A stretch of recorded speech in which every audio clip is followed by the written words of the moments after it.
J'ai soif de ta présence, divin chef de ma foi.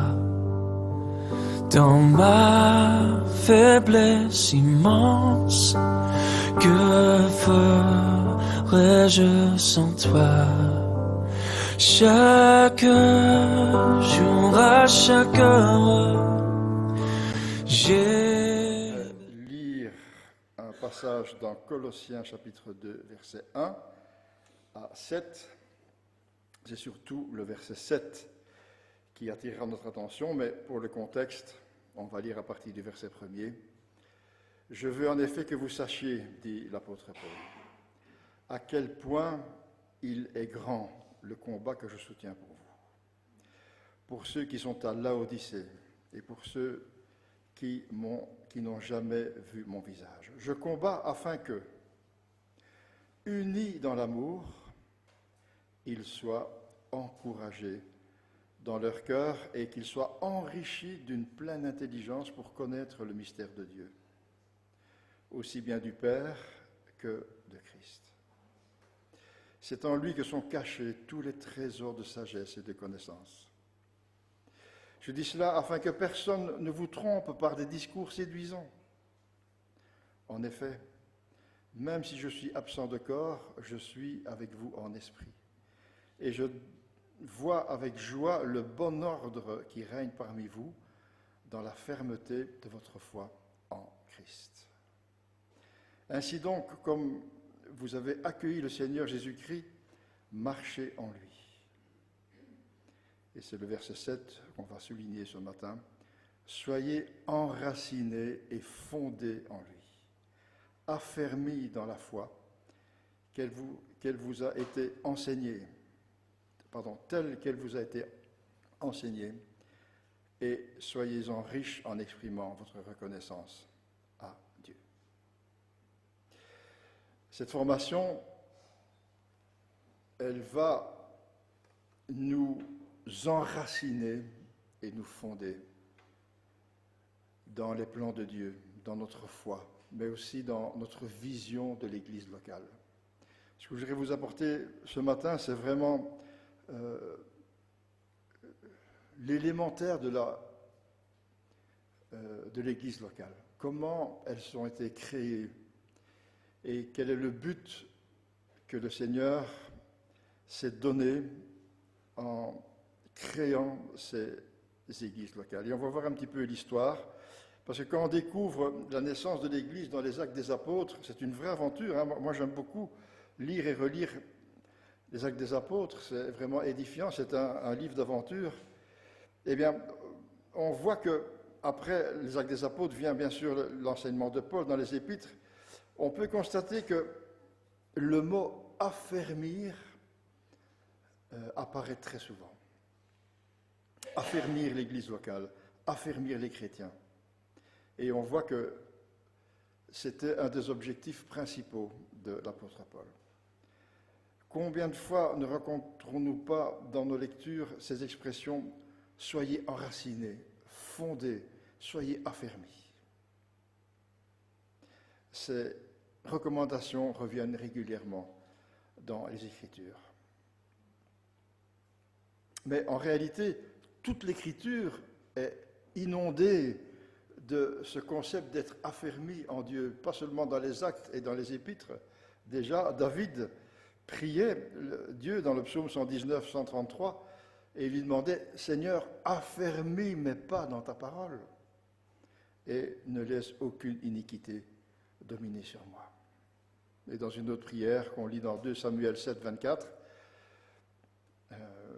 David remercie le Seigneur en disant « Tu affermis ton peuple, Israël, pour qu'il soit ton peuple pour toujours, et toi, éternel, tu es devenu son Dieu. » Même dans l'Apocalypse, on retrouve plusieurs fois l'expression au chapitre 3, verset 2, dans la lettre à l'église de Sardes.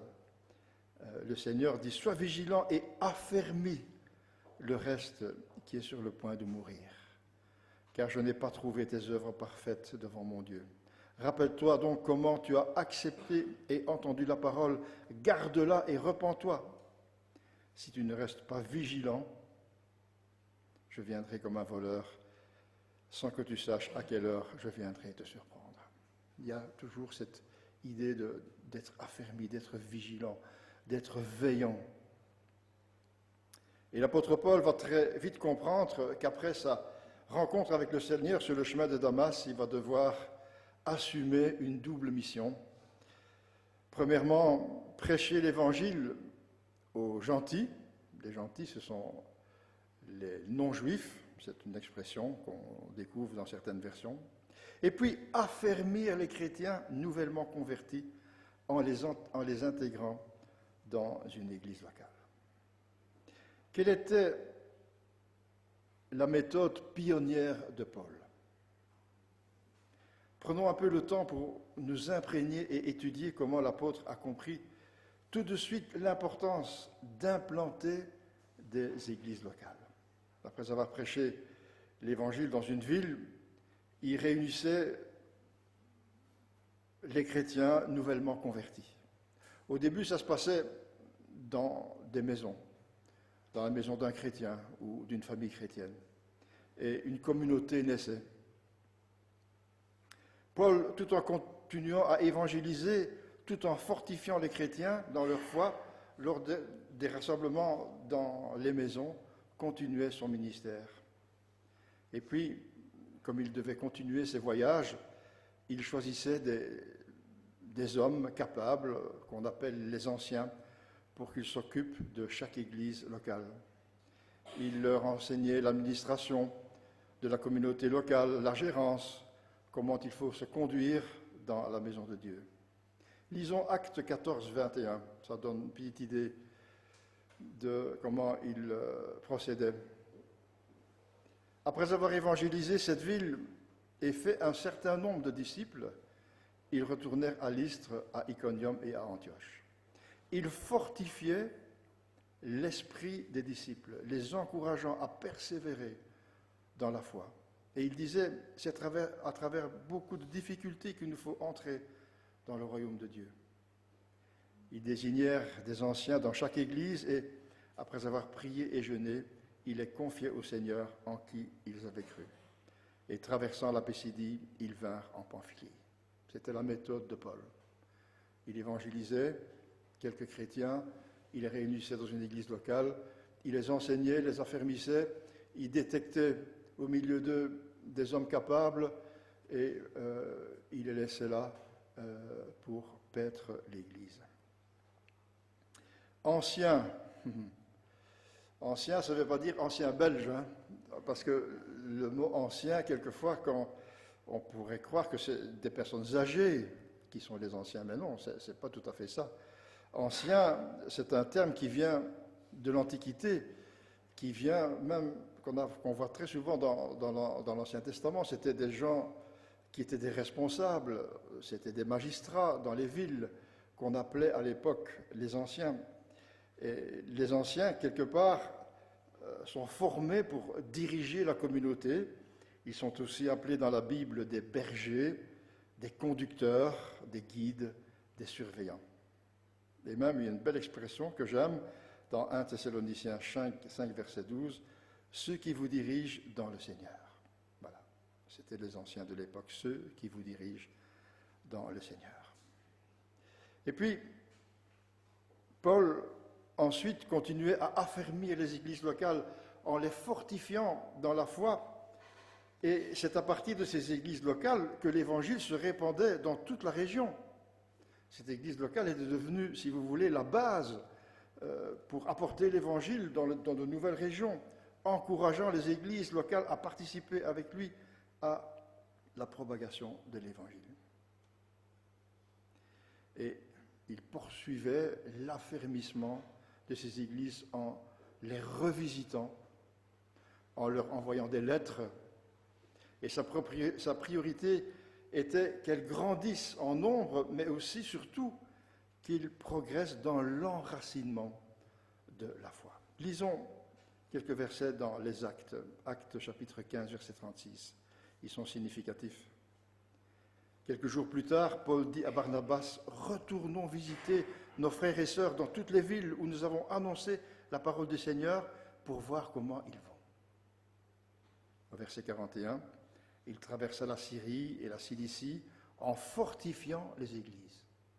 Chaque fois qu'il passait, il fortifiait les églises.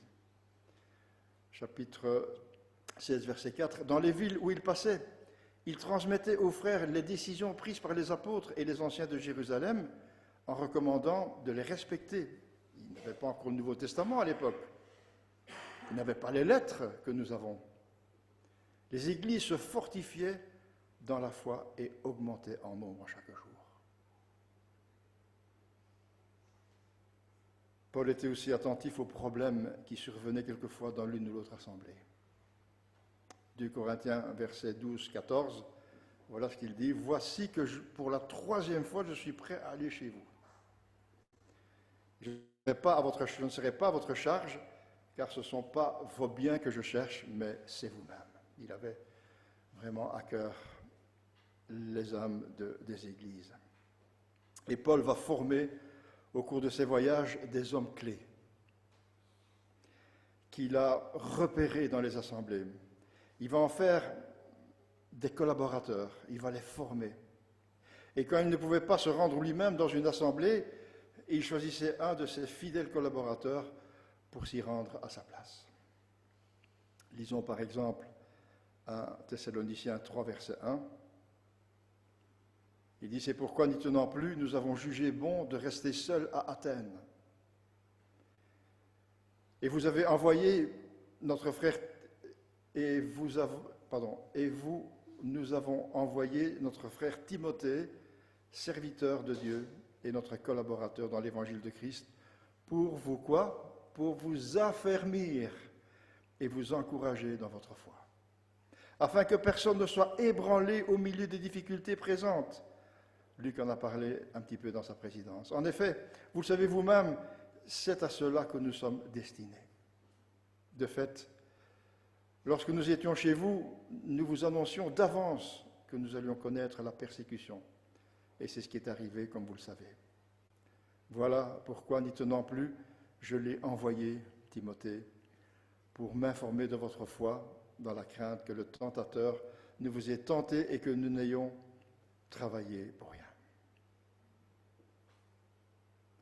Parmi les hommes clés qu'il repérait et formait, il y avait aussi des sœurs. Phébé, diaconesse de l'église de Sancheré, Tryphène et Tryphose, on en connaît chez nous aussi, qui travaillent pour le Seigneur, est-il dit dans la parole, des sœurs plus âgées telles que Perside, on dit d'elle qu'elle a beaucoup travaillé pour le Seigneur. Lydie, qui a hébergé Paul et ses collaborateurs dans sa maison. Évodie et Saint-Iche, des collaboratrices du Seigneur de Paul qui ont évangélisé avec lui, et voilà, et elles avaient un différend. Vous connaissez le passage, et Paul leur dit, écoutez, essayez tout de même de vous réconcilier. On est tout de même, vous êtes des servantes du Seigneur. On ne sait pas comment ça a fini, on n'a pas la suite de l'histoire. Mais il a aussi formé non seulement des hommes, des sœurs, mais des couples. Prisca et Aquilas, on les rencontre tout au long du Nouveau Testament. Et il leur est dit d'eux que ce sont des compagnons d'œuvre. Et si l'affermissement des chrétiens était une priorité pour l'apôtre Paul, cela ne consistait pas seulement au niveau de leur foi, parce qu'il est dit de Prisca et Aquilas qu'ils étaient des compagnons d'œuvre. Et vous savez, comme moi, que la foi conduit les chrétiens à travailler pour le Seigneur dans diverses œuvres, dans diverses missions, utilisant leurs dons spirituels pour servir dans l'église locale, mais aussi dans les œuvres. Lisons 2 Thessaloniciens 2,16. C'est une prière que Paul soumet, et il dit que notre Seigneur Jésus-Christ lui-même, et Dieu notre Père, qui nous a aimés et qui nous a donné par sa grâce une consolation éternelle et une bonne espérance, encourageant votre cœur et vous affermissent, encore voilà le verbe qui arrive, et vous affermissent dans toute bonne œuvre et dans toute bonne parole. Il avait à cœur que chaque chrétien soit affermi pour qu'il découvre ce que le Seigneur attend de lui et d'elle. Paul a formé aussi des hommes clés qui eux-mêmes allaient former d'autres serviteurs de Dieu pour continuer, pour perpétuer son œuvre dans les églises locales en vue d'une nouvelle génération. De Timothée 2, verset 1, « Toi donc, mon enfant, il s'adresse à Timothée, fortifie-toi dans la grâce. » Est-ce que Timothée, ce serviteur de Dieu qui avait tellement de dons, avait-il besoin de se fortifier? Oui, lui aussi. Il avait besoin de se fortifier. Fortifie-toi dans la grâce qui est en Jésus-Christ. Ce que tu as entendu de moi en présence de nombreux témoins, confie-les à des personnes fidèles qui soient capables de l'enseigner aussi à d'autres. Paul avait ce souci de faire des serviteurs qui allaient former d'autres serviteurs. J'arrive déjà à ma conclusion.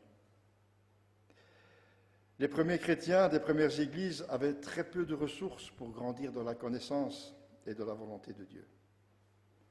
Nous, chrétiens du XXIe siècle, nous avons toute la révélation. Nous avons l'Ancien Testament et le Nouveau Testament dans un seul livre, et nous avons toutes les instructions que eux n'avaient pas, bien souvent. Et je loue le Seigneur pour la dizaine d'entre vous qui désirent se former avec la révélation complète, avec la Bible complète, en vue de servir Dieu et de s'engager dans l'Église locale et dans l'œuvre de Dieu en général, dans les ministères transversaux. Vous savez qu'il n'y a pas que l'Église locale dans laquelle il y a des ministères et des services, mais on les appelle aujourd'hui les ministères et les services transversaux qui sont, par exemple, le camp de Genval, par exemple, les œuvres chrétiennes qui ne dépendent pas directement de l'Église locale. Et je loue le Seigneur pour que ces frères et ces sœurs qui se sont inscrits à cette formation, qui va, si vous voulez, qui va les affermir dans la parole de Dieu, qui va les aider à s'engager dans l'Église locale, puisque c'est le thème de ce cursus, s'engager dans l'Église locale. Et il faut savoir un petit peu dans quoi on s'engage, et c'est ce qu'on va voir pendant une année environ, une fois par mois, le samedi matin. Et peut-être que cette petite présentation que j'allais leur donner fera peut-être d'autres candidats. C'est ce que j'espère, en tout cas.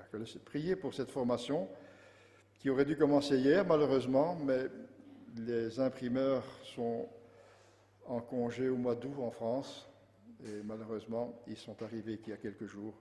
Et comme c'est un cours qui doit être préparé à l'avance, je donnerai quelques instructions. On va vous remettre les syllabus aujourd'hui. Le prochain cours sera au mois de novembre, puisque dans cette formation, il y a également la formation qui se donne à Saint-Guilain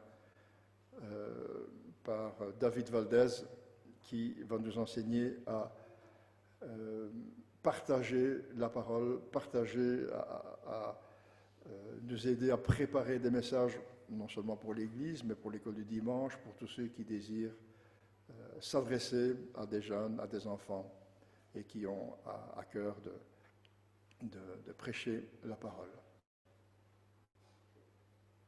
Voilà, j'ai fini. Je ne sais pas s'il y a des questions, peut-être.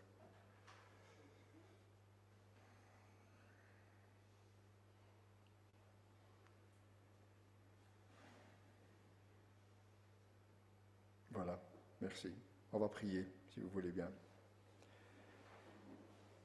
Seigneur, ça n'a duré que quelques minutes, mais on a tout de même une bonne idée de ce que représente l'Église locale.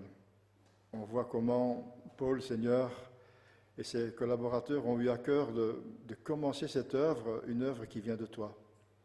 Et c'est toi qui as choisi de rassembler tes enfants dans divers lieux, dans des églises locales. Et combien n'avons-nous pas vu que nous avons tous besoin de grandir et d'être affermis? On est des humains, Seigneur, et on a tendance, moi le premier, à quelquefois lâcher, baisser les bras à cause de la fatigue, à cause de la lassitude, à cause peut-être des épreuves, à cause des tempêtes. Et nous sommes dans le même cas que ces premiers chrétiens qui avaient besoin d'être encouragés. Que cette formation puisse être bénéfique pour notre Église, qu'elle puisse, Seigneur,